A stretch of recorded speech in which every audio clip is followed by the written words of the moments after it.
Hi, Calaveras County, Morgan Gache with the Chamber of Commerce. And thank you guys for tuning in last minute. I have Emily Graham from Motherlode Job Training, who I am sure you guys are getting very familiar with because she keeps coming on and dropping so much information that we have to keep having her come back. So today is a big day. And in case you have not seen it plastered all over, please know that the Pandemic Unemployment Assistance has officially launched. It's March 28th. Emily has been talking about this for what, 2 weeks now, almost? 2 weeks? About 2 weeks when they finally told us that they were going to hit it today. And hopefully I've been telling everybody, if you're trying to get through today, you will probably be like everybody else and run into problems with it being overloaded. But it's still going to be open tomorrow and the next day and the next day and the next day. Well, good news. I just literally, right before I hopped on with you, Emily, spoke to 2 business owners here in Calaveras that actually already applied for it, and it was early in the morning, so they didn't have any issues. So maybe that's a good time. It's not a normal volume time. But Right. Anyway, let's talk Pandemic Unemployment Assistance. You touched on it before, but can you just break it down for us? What is it? Why is it important? And why should local small business owners be aware of this and jump on it? So the main thing about it is that it is not coming out of California EDD, and it's not coming out of employers' pockets in California. It is 100% funded by the federal government. So employers, if you're out there and you're worried that, if you're a small business and you had some employees or you yourself were considered an employee, this is not going to be part of what goes into that EDD account and gets charged to your account at all, because it's part of what is the CARES Act from federal funding. So it's only from federal funds. So it's a different, even though the window to get in and apply is through the same EDD process that you would go through unemployment insurance to do in California, or that you would go through to go do the Family Leave Act or to do temporary disability. It's all like the same window because they're trying to streamline that process. The funding for it comes from the federal government. So that's an important thing to know. The other thing about it is that unlike the SBA loans programs, you do not have to use 75% of it for payroll. You don't have to be restricted with what it is that you're using any of the funds for. And it is backdated or can be backdated. So if you wanted to know more about that, I'm going to pull up. I have a little document here with my reference so I give everybody the right information. And while you're pulling that up, if you guys are watching us live, can you do me a favor and tag your business? So use our comments wall. If you're a business that's watching, throw it in, because that gives you some visibility, but it also helps us to share it out to other people who are local business owners that might be affected by this and be able to be impacted by this as well. So Emily, what were you going to show us? So I'm going to explain a little bit about the way that it would work. So if you are trying to get through right now and you're not able to get through, you keep getting kicked off. I actually just had a small business caller call me a couple of times and said, "Oh, I got through this to this point, and then it shut me down because of my internet connection, or the internet connection there." And I suggested a couple of things, but if you try it on Thursday or Friday or Saturday or Sunday or Monday next week, then you can still do your application and go back to the first date that your business was affected by the COVID-19 shutdown. So it can't go the most recent date it could be would be February 2nd of 2020. So if anytime after that date you were affected, your business, your small business, your independent contractor, whatever, you suddenly got a slowdown or drop off in your business, then the first day that you dropped off your business, if it's after February 2nd, that'll be the start date of your benefit. Okay. Question for you already, and maybe you're going to brush into this, but this is a question for all my sole props out there and self-employed people. Sometimes sole proprietors are also hustlers, because we have to come up with money in different forms. And so my question to you is, if they have employment elsewhere, but their business that they started was impacted specifically by COVID, but they're still receiving a paycheck from their side business, can they qualify for this funding? You know what? I don't know. I know you can apply, and I think that would be the best thing that I could tell you to do, is to apply. Okay. So it has to do with the way that application asks the questions and the way that you answer them. So it does say that the base period is always the calendar year of 2019.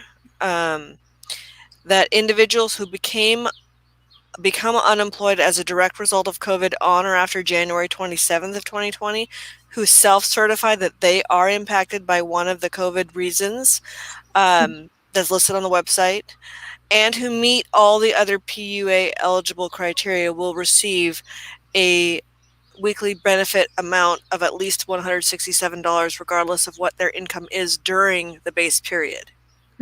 So that's where that would come into play. So if you had some income during the base period, but you were impacted or unemployed as a direct result of the COVID thing after January 27th, and you self-certify that you were impacted, then, and you meet all the other criteria, then that's where it comes from. So if you earned more than $17,368 in the year of 2019, you would be getting more than the $167 a week. Okay. And I understand that there's different phases. Can you explain that? And maybe it would be, so for example, from the February 2nd to a certain date, that's going to be a retroactive pay.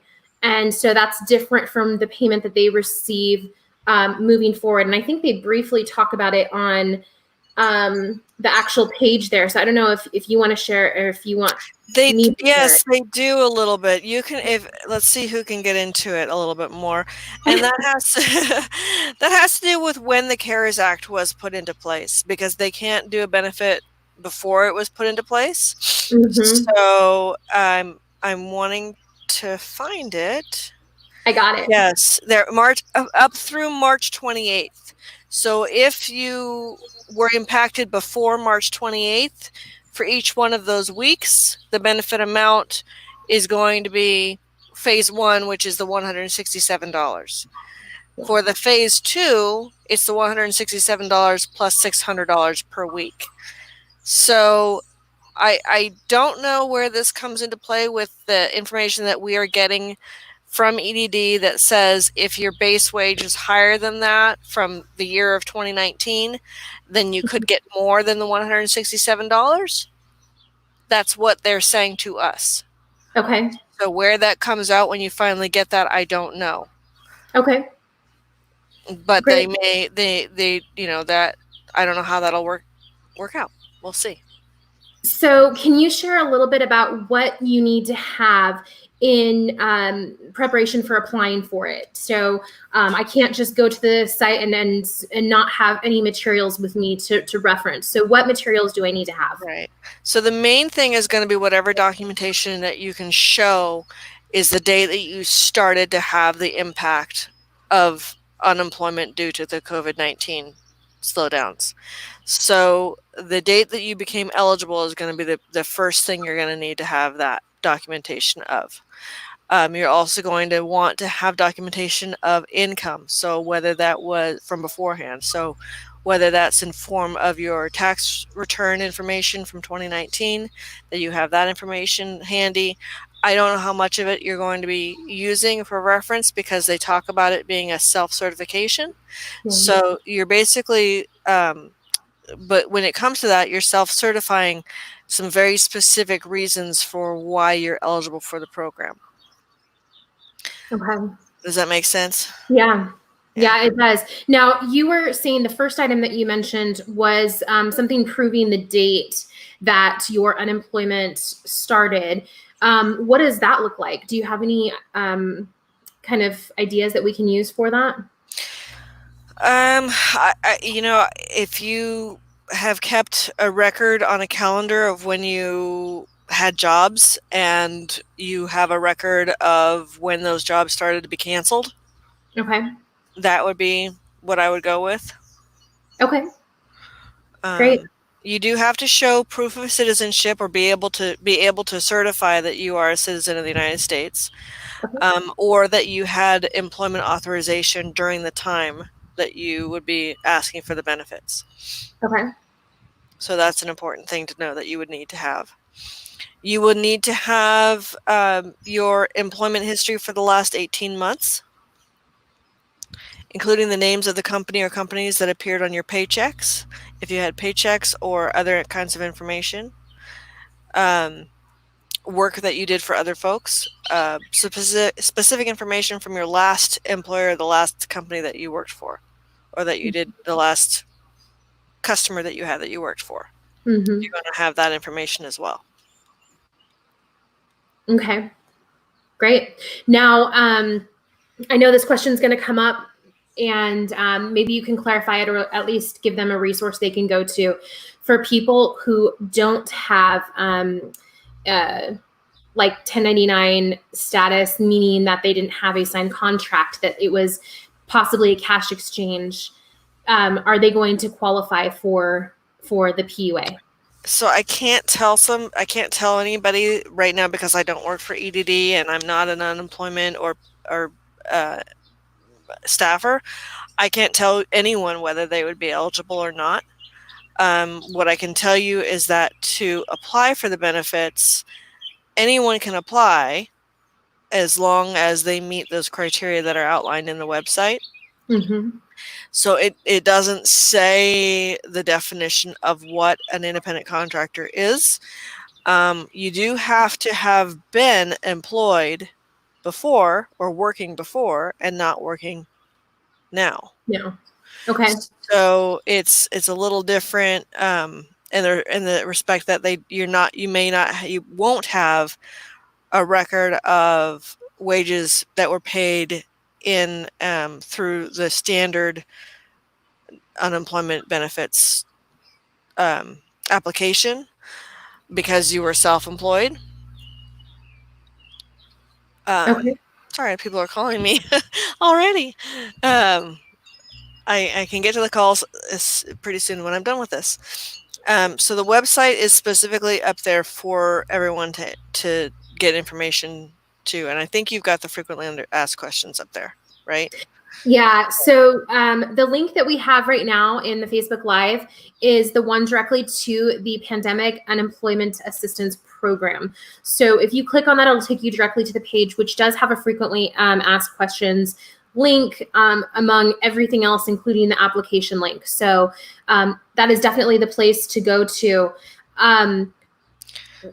Let me ask you, because this isn't totally PUA related, but it kind of is with EDD. So people that have filed already for unemployment, have we seen anything come out yet? Have we seen checks coming from any actual assistance yet, or is it still kind of pending? No. Yes, we have. Okay.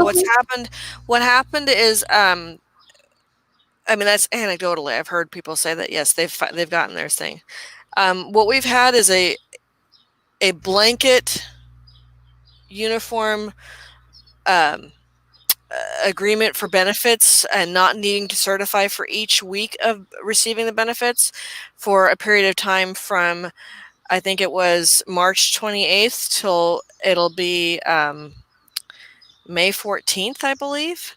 Okay. That you will not need, if you're receiving regular unemployment benefits, you will not need to certify for each week that you were not employed during that period of time, because the assumption is that you were not able to work during that period of time. Believe that also applies when it's talking about the PUA program. Okay. So I'm looking just to find out for sure what that is.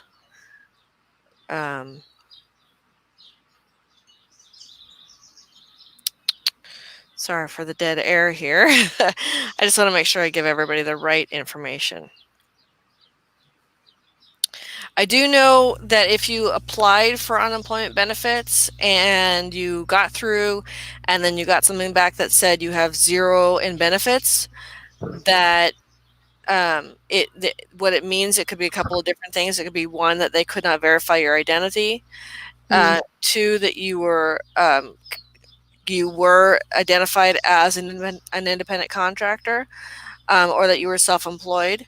And then as part of the new Federal CARES Act, you're going to go through the process of applying for the Pandemic Unemployment Assistance Program. So my understanding from the caller I had earlier today is that the window for the application is the same. So if you went through and you set up an account with a password and your email, that's still going to work. It's just that instead of choosing the unemployment, you're going to be choosing the Pandemic Unemployment Assistance Program to apply for it, not disability and not unemployment benefits. Okay. Any expectation on ongoing qualifications that are different from EDD, since this is government funded, federal government funded, and as opposed to being state funded?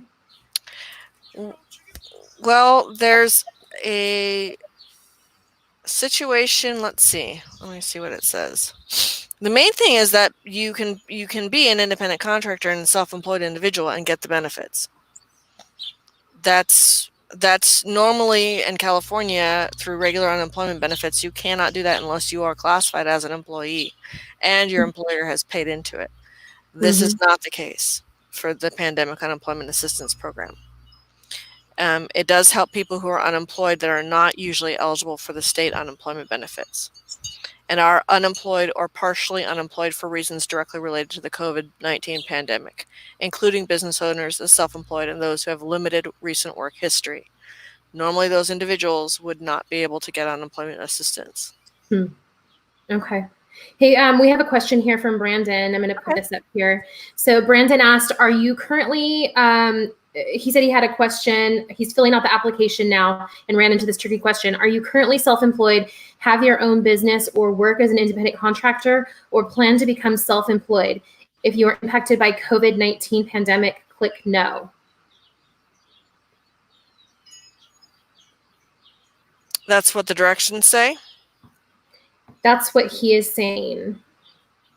Are you currently self-employed or plan to become self-employed? He said he's self-employed, but he's trying to apply for the PUA. So his question seems tricky because his work had stopped due to COVID. Correct. So what this directions is saying, it says, I'm assuming this is a cut and paste from the actual application. It says, are you currently self-employed, as in you have your own business, or you work as an independent contractor, or you plan to become self-employed? And then period or whatever. If you are impacted by the COVID pandemic, click no. So it looks like to me they're telling you to click no to this question. If you are self-employed and you are trying to file for the PUA, they want you to click no. Okay. What it looks like to me. I'm not an expert in that. I'm just saying that it is a kind of a tricky question, but because of where it is, that's where it looks like it says, if you are impacted by the COVID pandemic, click no. So the first part of it, you almost doesn't apply. The second part is, if you're impacted by it, then you click no.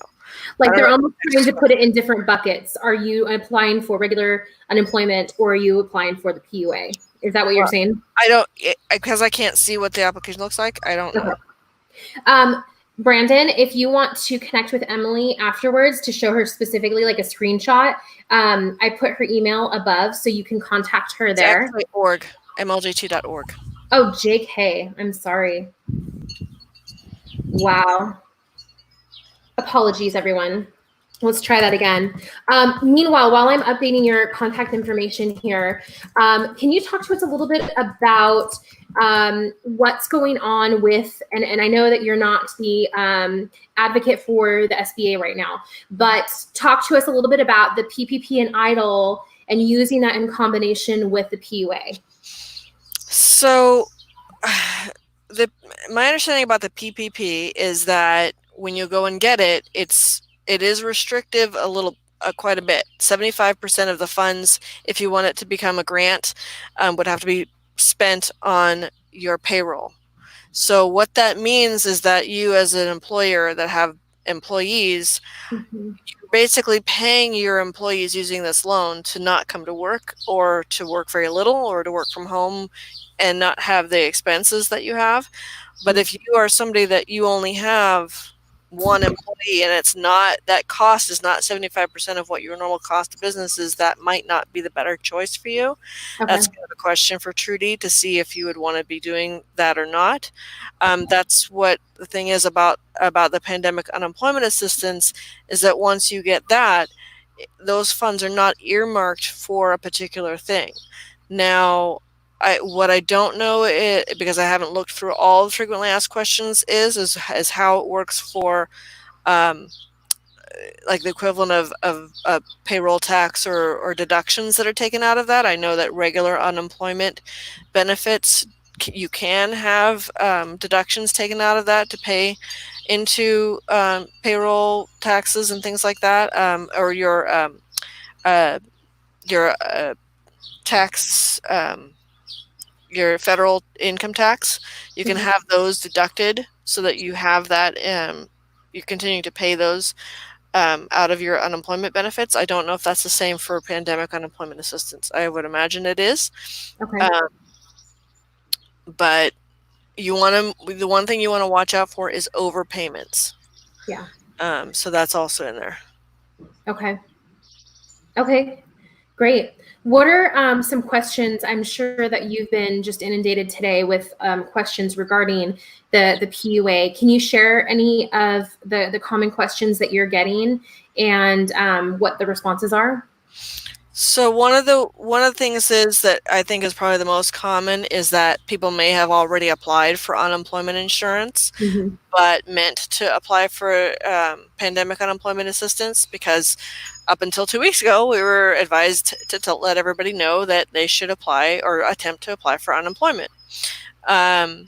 So basically the difference is, if you're self-employed, this is me reading directly from their website, an independent contractor or someone who may otherwise qualify for PUA, and you already filed for unemployment benefits before April 28th, then you want to make sure that if you have employee wages reported, so like that person you were talking, that hypothetical person that you were talking about that has a side business where they are collecting a little bit of a paycheck, those wages would be reported by an employer on a W-2 for the last 18 months, and the amount of wages you earned qualifies you for regular unemployment claim, then you do not qualify for PUA.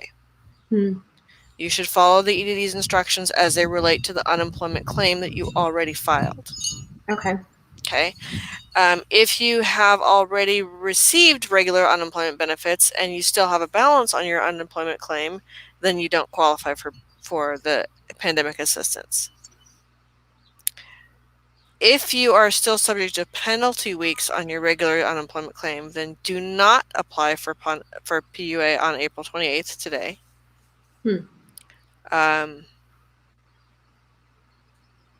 And I'm not sure how many people that applies to.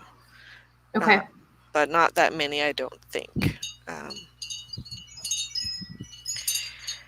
So it says, if for those people, they will receive information about how to apply for PUI benefits on or around May 2nd. They will mail notices to people who have penalty weeks or disqualifications. So please wait for that notice, which will provide you with information within 10 days. Okay.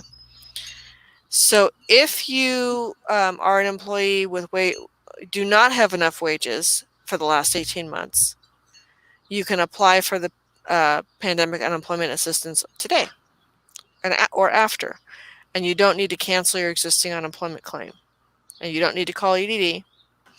You just apply for it. Great.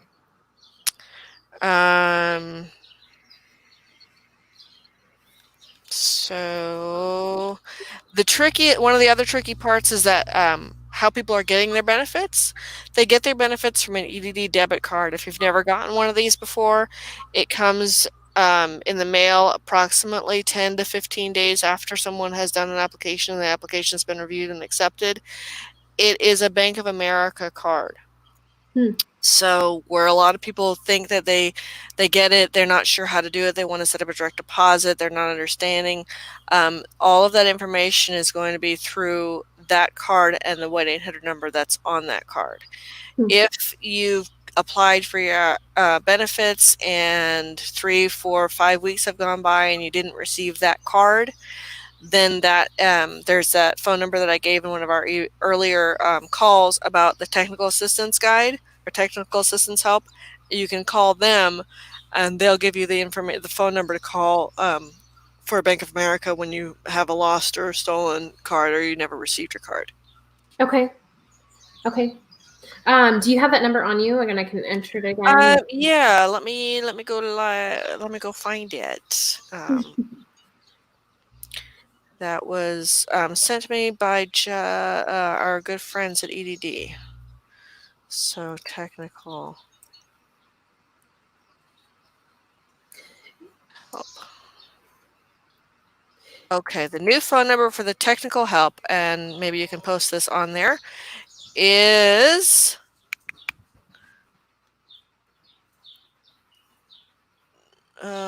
well, where is it? I found the phone number. What is the phone number? 833-978-2511. And that is another one, 2511. Perfect. And it does work. It does help. They're open 7 days a week from 8 in the morning till 8 in the afternoon. They can help with general information, technical help, password resets, UI online questions, and EDD customer account numbers. Okay. Now, why, if people are watching right now, who should be contacting you with questions? With what kinds of questions? Because you're from Motherlode Job Training, and so these people aren't necessarily looking for jobs; they're looking for just a patch to get through until they can open their business back up. So, would they be contacting you for anything? Who are you? Yes, they can, because you may want to be able to use this time to acquire some new skills. So possibly this is an opportunity for you to work with Motherlode Job Training to branch out your ability to have your business go beyond what you were doing before, because you might be able to see an opportunity where it's not going to be impacted by COVID, or you might be able to get, if you got some extra training or got some extra help with us, possibly you'd be able to change your business model a little bit more and go after some of those needs that are out there. So we're working really hard to get access to a lot of those kinds of training opportunities. We have a lot of funds. We also actually are getting, hopefully it'll be starting next week, a new grant to supply people with some supportive services. So let's say that you could go back to work and start your business if you could work remotely, but you don't have a computer, you don't have internet, you need help with your internet bill, you need help with your cell phone bill, because you didn't have money for the last 2 months to be able to pay for this stuff. Motherlode Job Training is getting a grant starting hopefully next week, like I said, to be able to give people up to $800 in the services towards those specific things that have to do with being able to get back into work, or being able to get your things so you can communicate with customers, you can communicate with employers, you could possibly do all those things if you were impacted by COVID-19. That's huge. That's very it's exciting. really nice to be able to have that. We're working really hard to make sure that it's streamlined.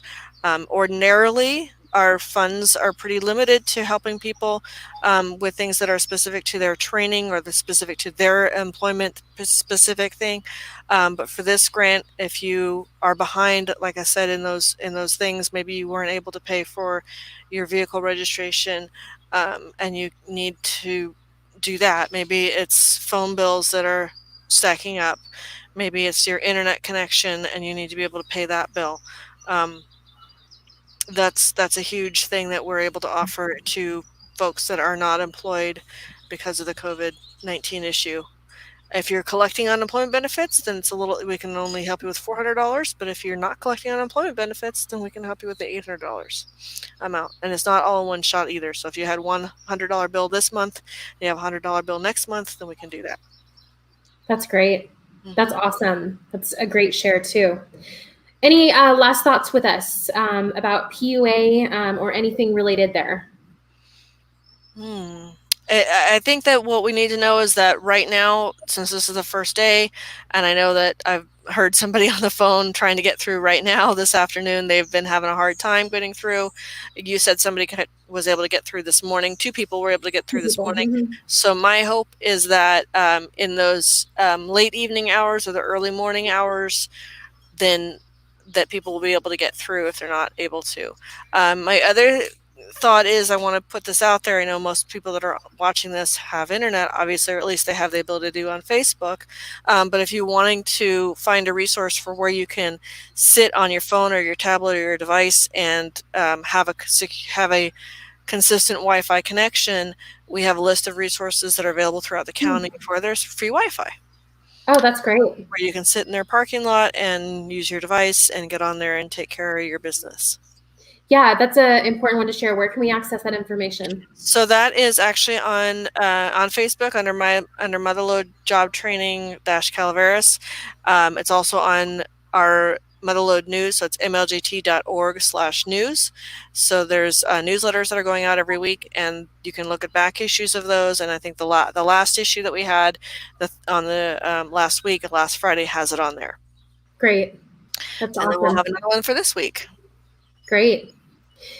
If you're watching, and even if it's not live, if you're watching this in hindsight, tag your business below, and please share it with others so that they can also learn a little bit more about PUA, because I'm guessing, like other kinds of funding that was available through the SBA, time is of the essence. So, don't give up. And it's frustrating, all of these funding sources. If you imagine how many people are trying to apply for this right now, it kind of helps weigh things and put it into perspective. But please don't give up, and please keep trying to be able to provide yourself with the resources that you need. This one, I don't think is going to be impacted by it running out of money necessarily. Okay. I think it's going to be more of an impact of just a lot of people trying to go through the portal at the same time. Yeah, right. Getting kicked off. It's not that it's it's here and then a week later it's going to be gone. It is retroactive, which means that people are still feeling the pain for a little while longer, but it will come through, hopefully. Yeah, that's great. Emily, thank you so much for joining us. And if you guys have any questions for Emily, please leave them in the comments below, and she'll come back and check in on them. Also, her contact information is there, so feel free to reach out to her as well. Thank you guys so much for tuning in today. Go file for your PUA, and we look forward to hearing it and hearing that you had a successful application. Yeah, I want to hear it if you got through and if you didn't. Okay. Yep, please do that. Thanks for sharing, guys. Take care.